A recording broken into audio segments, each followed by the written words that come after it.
Meus queridos amigos e irmãos, que a paz do Cristo seja conosco em mais esse encontro de estudos e de aprendizado do Evangelho, nessa alegria que nós temos de estudar as palavras de vida eterna. Hoje nós vamos estudar o primeiro capítulo do Evangelho segundo o Espiritismo, que tem por título Não Vim Destruir a Lei. Palavras essas do Cristo, lá no Evangelho de Mateus, em seu capítulo 5, quando Jesus proferiu, naquela oportunidade, o Sermão do Monte ou o Sermão das Bem-aventuranças. E Kardec intitula esse capítulo primeiro com essas palavras do Mestre, e nós vamos focar especialmente no item 5, que diz respeito ao Espiritismo, a terceira revelação divina. Como, meus amigos, hoje nós estamos iniciando os comentários, vamos começá-los pedindo antes o amparo e a inspiração do alto, bem como a proteção, a assistência para todos nós, na nossa prece, na nossa rogativa. Senhor Jesus, Mestre amado, elevamos os pensamentos ao Senhor para lhe agradecer, Mestre, a oportunidade, a bênção da vida, da saúde, as bênçãos que são derramadas sobre nós e a oportunidade do estudo e do aprendizado do Evangelho. Que o Senhor nos inspire e nos ajude, Mestre, superando as nossas limitações e dificuldades, no objetivo de trazer o Evangelho com sua beleza, com sua pureza, com a clareza em que o Senhor nos ensinou, iluminado e ampliado pelas lições dos Espíritos superiores, que a seu tempo, no momento oportuno, conforme a evolução humana, nos relembram, desenvolvem e ampliam o seu Evangelho de luz. Que o vosso amor e a vossa paz, Mestre, se derrame sobre todos nós, os nossos lares, onde houver aflição, sofrimento, que a bondade divina, oriunda do seu coração generoso, possa amparar e abençoar a todos. Que essa oportunidade nunca nos falte. Louvado seja nosso Senhor Jesus Cristo, para sempre seja louvado. Que assim seja.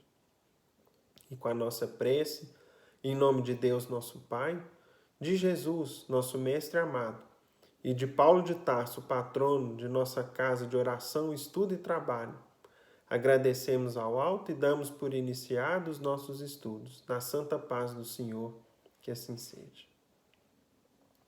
Meus amigos, conforme dizíamos, nós vamos estudar o capítulo 1, o primeiro capítulo do Evangelho segundo o Espiritismo.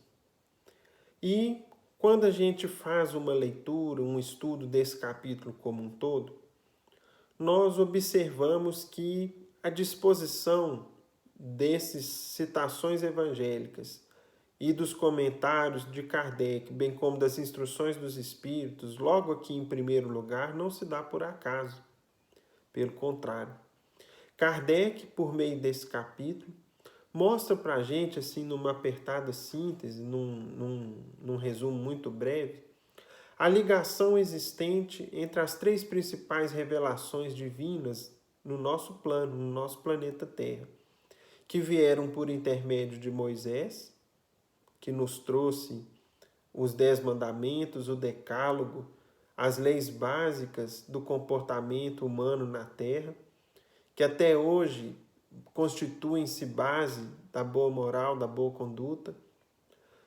A segunda revelação trazida pelo governador do nosso planeta, pelo Espírito angélico e puro que recebeu das mãos do Criador a incumbência de dirigir, governar, desenvolver, formar não somente a humanidade terrestre, mas também todos os seres que formam a comunidade planetária, os animais, os vegetais, os micro-organismos, que dirige a evolução de todos nós, que foi o Cristo, ou seja, a segunda revelação divina na vida humana, para os seres humanos que habitam a Terra. E, finalmente, Kardec nos mostra, de maneira clara, por intermédio desse capítulo, que recebemos como terceira revelação divina o Espiritismo. O advento do Consolador prometido, que resgatou o Evangelho do Cristo, o ampliou, o desenvolveu e o explica de maneira clara, explicando todos os seus símbolos, todas as parábolas, dissipando enganos, permitindo que a gente leia e compreenda o Evangelho como um conjunto amplo de ideias coerentes entre si. Não há mais passagens contraditórias, incompreendidas. Pelo contrário, o Evangelho formou um todo compreensivo, coerente, um conjunto de ideias luminosas e de vida eterna, que não perecem, que não estão sujeitas ao tempo, não tornam-se obsoletas, pelo contrário, vão estar sempre aí conosco, nos guiando por milhares e milhares de anos na nossa senda evolutiva. Pois bem, meus amigos, nesse capítulo, nós vemos que Kardec inicia com a citação de um trecho do Evangelho de Mateus, no capítulo 5, que é parte do Sermão das Bem-aventuranças, no qual, logo após Jesus fazer as suas primeiras saudações ao povo, àquela assembleia simples que o acompanhava, que o ouvia aos pés do monte, quando ele dizia sobre bem-aventurados os famintos e sequiosos de justiça, bem-aventurados os mansos e pacíficos, bem-aventurados os misericordiosos, logo após o mestre claramente fala: não penseis que eu tenha vindo destruir a lei ou os profetas. Não os vim destruir, mas cumpri-los. Mostrando para a gente Jesus, naquele que foi o seu mais eminente discurso, naquela oportunidade na qual ele, de certa forma, resumiu a moral, os princípios principais, os princípios básicos que ele iria nos legar e nos ensinar por meio de sua vida e de tantas outras passagens que teve conosco, o mestre faz questão de iniciar esse discurso imortal, dizendo que não vinha destruir a lei antiga, os profetas, mostrando claramente naquela oportunidade que ele daria sequência ao conteúdo divino recebido por Moisés no Monte Sinai. E nesse ponto, meus irmãos, Kardec deixa claro a distinção existente no legado de Moisés entre aquilo que era de origem divina, os 10 mandamentos, e as suas derivações, as suas interpretações, as suas ilustrações, com aquilo que Moisés instituiu em caráter provisório devido ao atraso que o povo tinha à sua época, na qual ele deu um caráter de origem divino, quando na verdade eram instruções provisórias, regulamentos, leis, normas de caráter temporário, que com a evolução dos tempos, das pessoas, dos costumes, tornariam-se obsoletos, tornariam-se impróprios para outros tempos, conforme aquela coletividade que o seguia avançasse nas gerações posteriores. Tanto é que princípios deixados por Moisés, que compõem a sua lei civil, a sua lei, os seus princípios e normas provisórios, Jesus claramente os modificou e deixou claro que aquilo que era de origem divina, que derivava dos 10 mandamentos e que vinham deles, permanecia. E o mestre vinha exemplificá-los, expandi-los, comentá-los, ampliá-los para o nosso entendimento, enquanto que aquilo que tinha origem transitória, Jesus mostrou que não mais se aplicava, como, por exemplo, os regulamentos que diziam respeito à alimentação pura ou impura, ou seja, aquilo que as pessoas deveriam comer ou não poderiam comer no que diz respeito ao caráter religioso. Quando Jesus, por exemplo, disse: não é o que entra pela boca que macula o homem, e sim o que lhe sai da boca, que é o que está cheio o coração. Então, meus irmãos, tanto Cristo deixou claro, como Kardec resgata e também nos esclarece que, quando o mestre dizia eu não vim destruir a lei, fazia referência à herança recebida, ao legado de Moisés de origem divina e não seus regulamentos provisórios. Quando Kardec, nesse capítulo, comenta sobre Jesus, ele claramente nos fala: Jesus não veio destruir a lei, isto é, a lei de Deus. Veio cumpri-la, desenvolvê-la, dar-lhe o verdadeiro sentido e adaptá-la ao adiantamento dos homens. Por isso é que se nos depara nessa lei o princípio dos deveres para com Deus e para com o próximo, base de sua doutrina. Quanto às leis de Moisés propriamente ditas, ele, ao contrário, as modificou profundamente, quer na substância, quer na forma, combatendo constantemente o abuso das práticas exteriores e das falsas interpretações. Pois bem, meus irmãos, a época do Cristo, entretanto, embora houvesse ocorrido avanços, os costumes houvessem melhorado, moralmente a humanidade já estivesse num patamar diferente do que se tinha à época de Moisés, do grande legislador hebreu, entretanto, ainda havia um grande atraso, em diversos sentidos. Atraso na cultura, nos conhecimentos, na ciência, atraso moral, atraso nos costumes, de forma que o Cristo deixou os princípios básicos, abordou todos os pontos da doutrina que ele precisava nos ensinar, entretanto, nem tudo ele pôde dizer. Houve pontos nos quais o mestre manifestou-se superficialmente ou introduziu o assunto, como, por exemplo, no que diz respeito à reencarnação, quando ele falava sobre Elias e João Batista, quando ele conversava com Nicodemos, dizendo a ele: olha, não te admires dizer de que ninguém verá o reino de Deus se não nascer de novo. E Nicodemos não entendeu.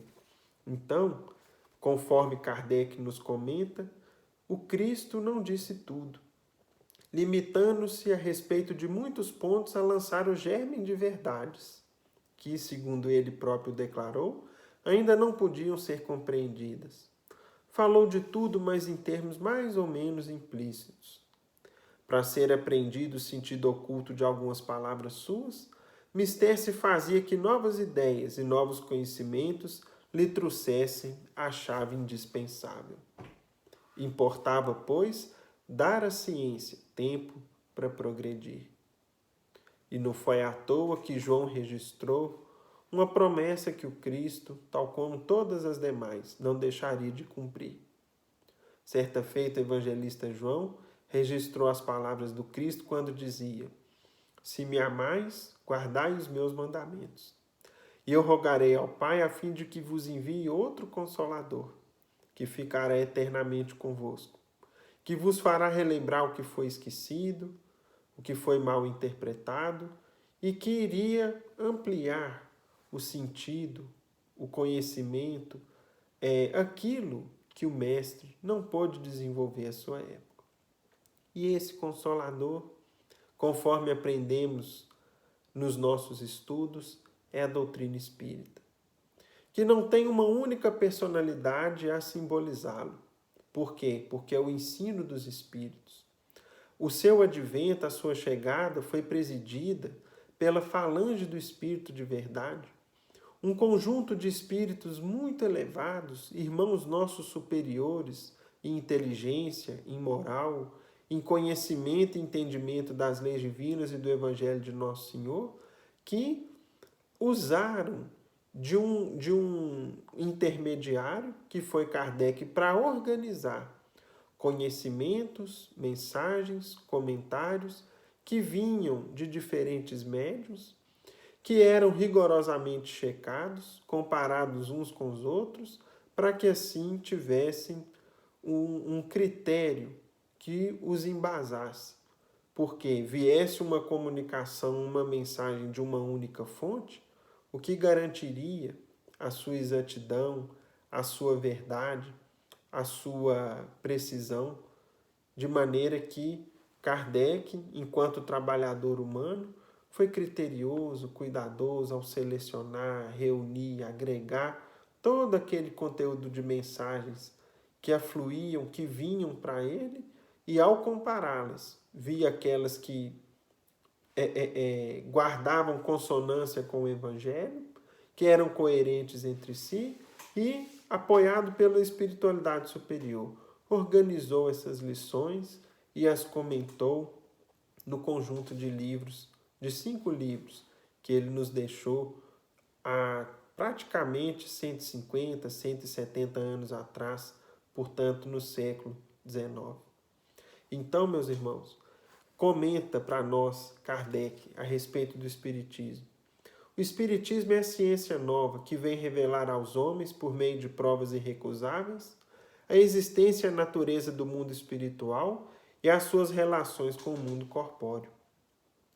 Ele nolo mostra, ou seja, mostra o mundo espiritual, não mais como coisa sobrenatural, porém, ao contrário, como uma das forças vivas e sem cessar, atuantes da natureza, como a fonte de uma imensidade de fenômenos até hoje incompreendidos e, por isso, relegados para o domínio do fantástico e do maravilhoso.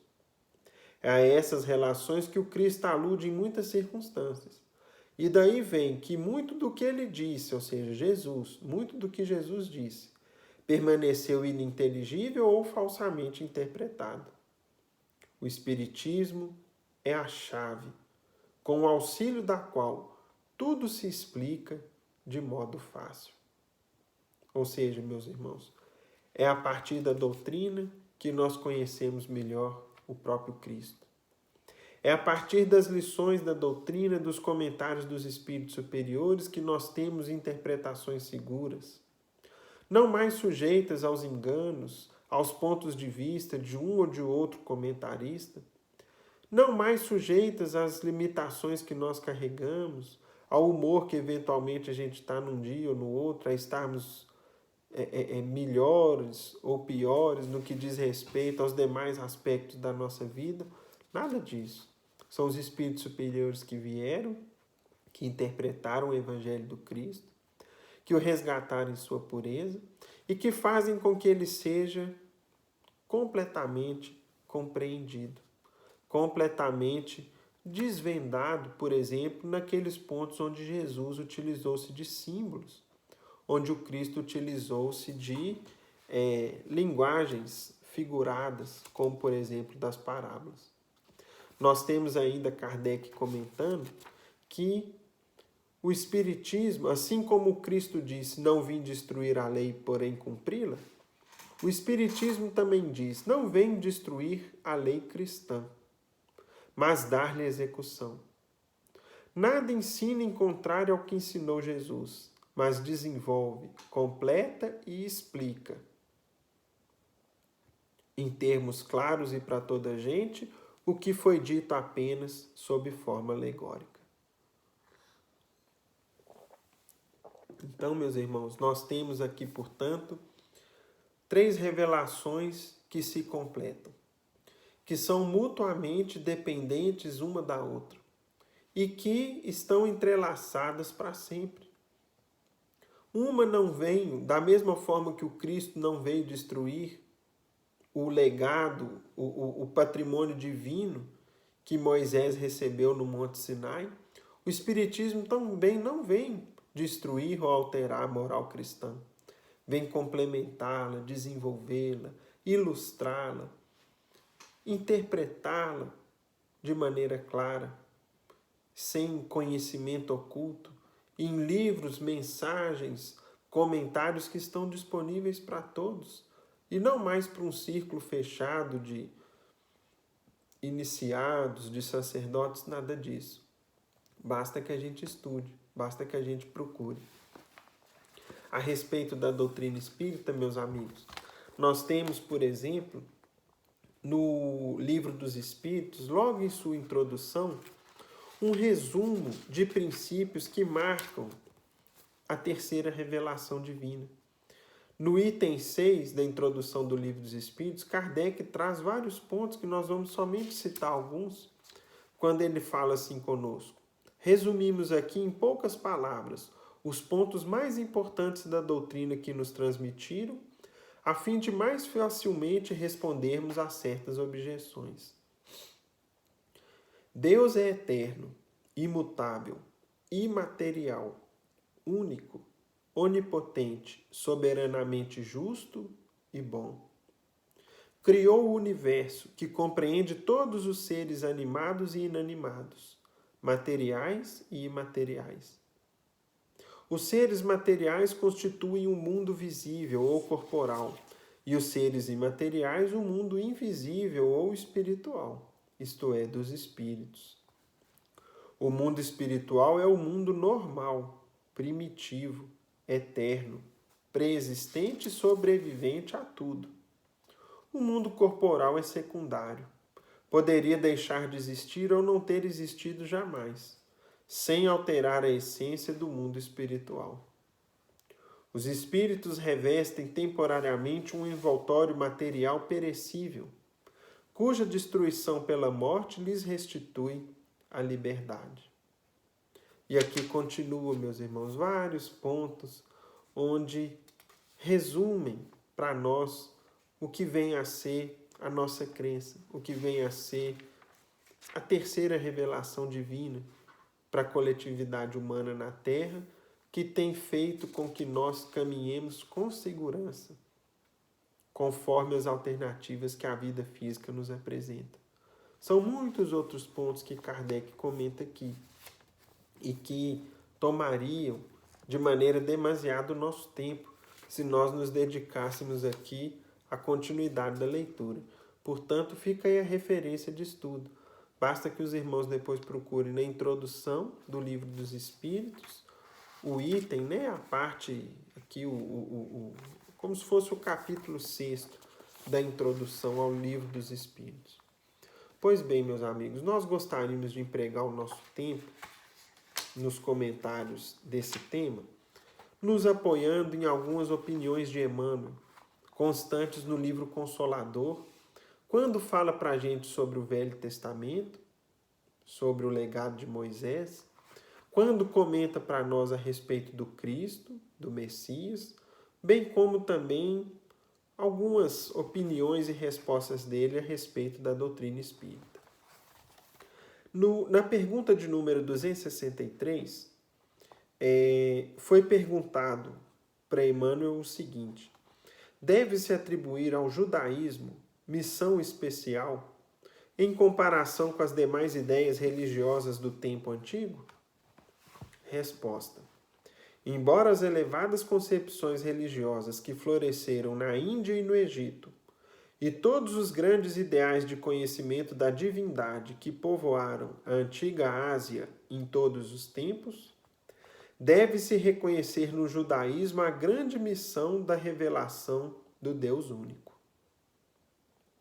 Enquanto os cultos religiosos se perdiam na divisão e na multiplicidade, os cultos politeístas dos povos antigos, somente o judaísmo foi bastante forte na energia e na unicidade para cultivar o monoteísmo e estabelecer as bases da lei universalista, sob a luz da inspiração divina.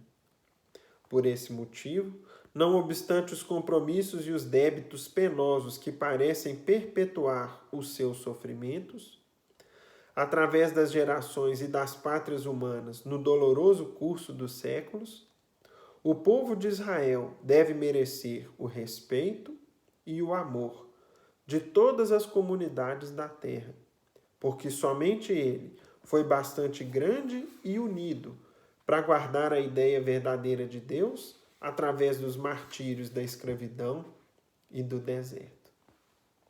Portanto, meus irmãos, vejam a opinião espírita a respeito,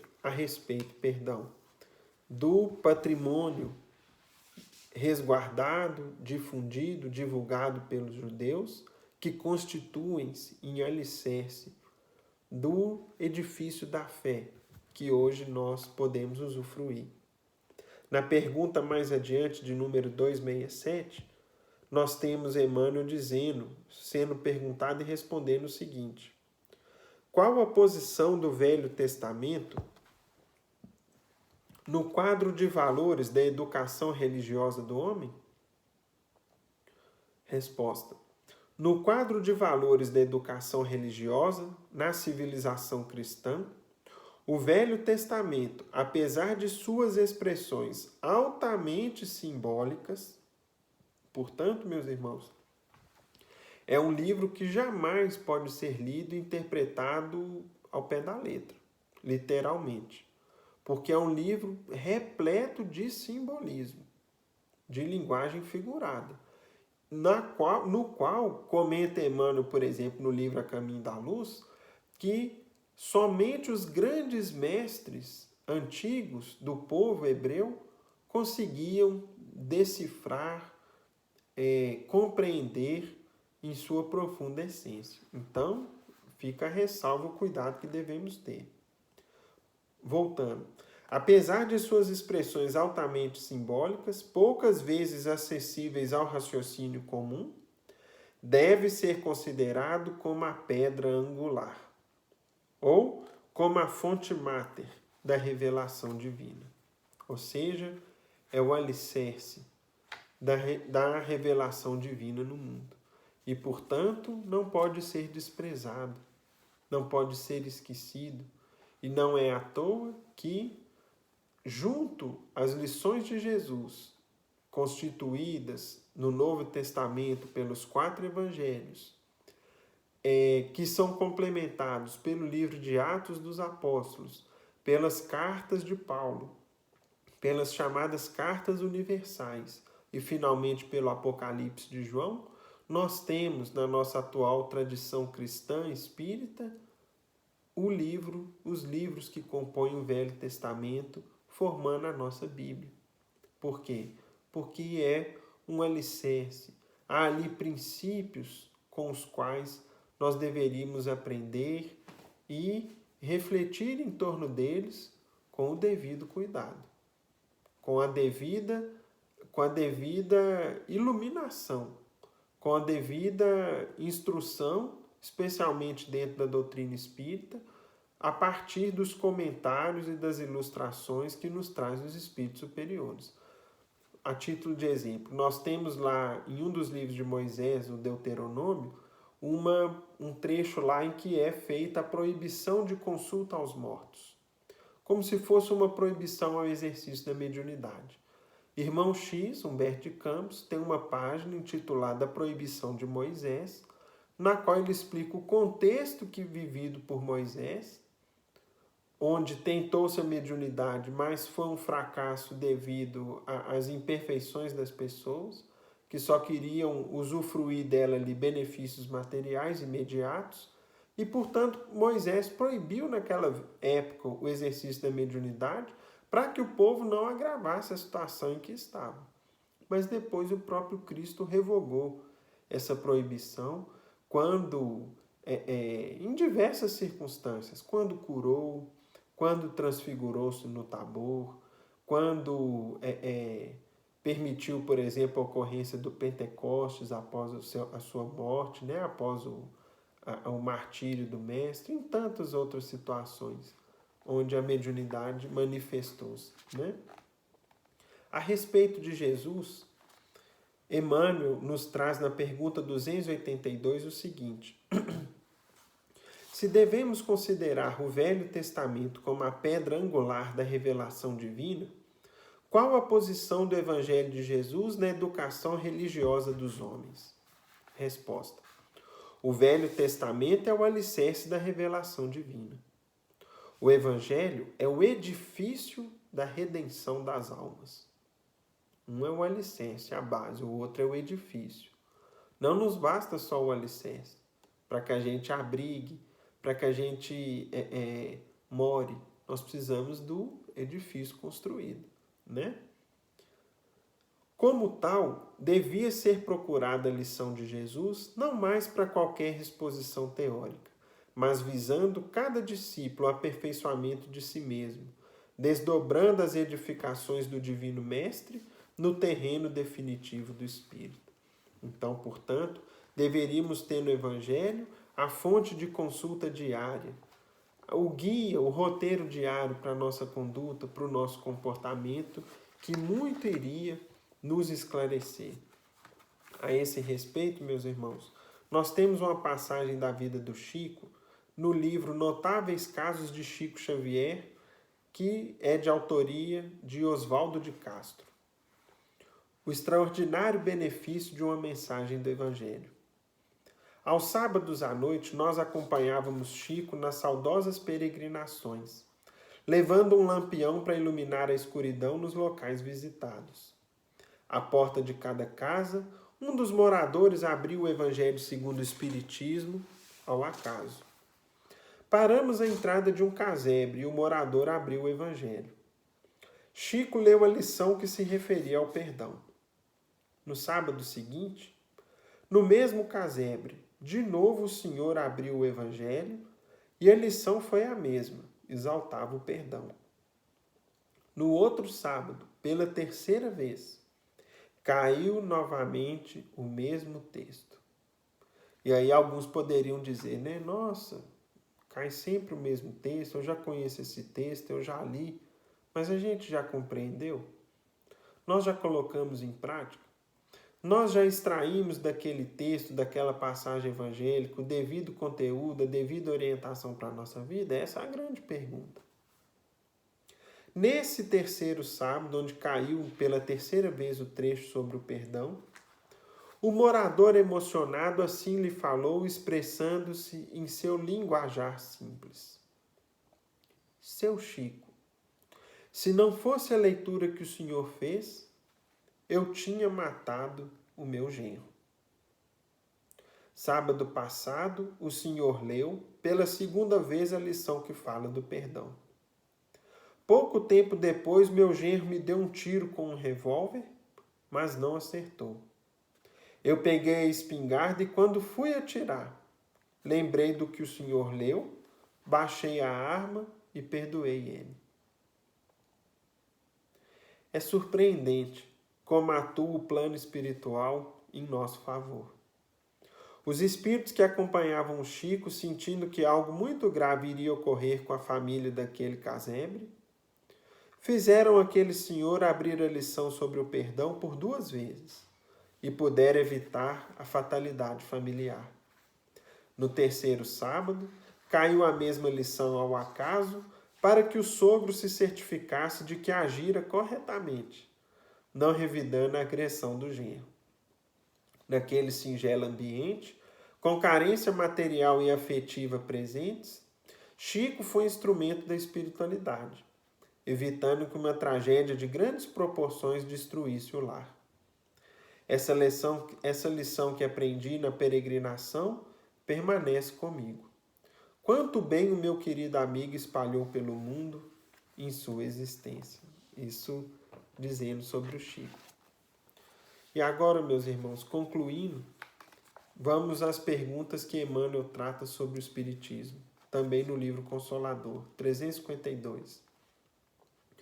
Devemos reconhecer no Espiritismo o cristianismo redivivo? Ou seja, qual que é o conceito mais rápido, mais resumido da doutrina espírita?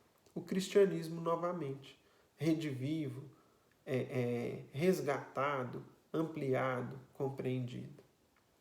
O Espiritismo evangélico é o consolador prometido por Jesus, que pela voz dos seres redimidos espalham as luzes divinas por toda a terra, restabelecendo a verdade e levantando o véu que cobre os ensinamentos na sua feição de cristianismo redivivo, a fim de que os homens despertem para a era grandiosa da compreensão espiritual com Cristo. Pergunta seguinte: o Espiritismo veio ao mundo para substituir as outras crenças? O Consolador, como Jesus, terá de afirmar igualmente: eu não vim destruir a lei. O Espiritismo não pode guardar a pretensão de exterminar as outras crenças, parcelas da verdade que a sua doutrina representa, mas sim trabalhar por transformá-las, elevando-lhes as concepções antigas para o clarão da verdade imortalista. E aí, meus irmãos, nós vamos concluir com uma pequena passagem com a qual nós nos despedimos dos nossos comentários de hoje. Respeito às religiões, do mesmo livro Notáveis Casos de Chico Xavier, do Oswaldo de Castro. Chico respeitava as religiões e a convicção religiosa de cada um. Era considerado tanto pelos espíritas quanto pelos não espíritas. Exemplo dessa postura constatamos quando determinada pessoa lhe fez a seguinte observação: se a mãe de Jesus é uma só, Maria Santíssima, como para o católico há dezenas de Nossas Senhoras? Chico respondeu: não devemos criticar. O que importa é a fé. Se a pessoa tiver fé em Nossa Senhora da Aparecida e for orar em louvor a Nossa Senhora de Lourdes, da Abadia, de Fátima, de Guadalupe, etc., não faz imbuída de fé? Uma outra senhora presente lhe disse: eu estou muito triste. Minha sobrinha frequentava o centro espírita e agora o abandonou e não sai da igreja. Chico sabiamente ponderou: minha filha, dê graças a Deus. Lá ela só aprende o que é bom. Eu ficaria muito triste se a senhora me contasse que ela anda bebendo cachaça ou usando drogas. Fiquem com Deus, meus amigos. Até a próxima, se Deus quiser.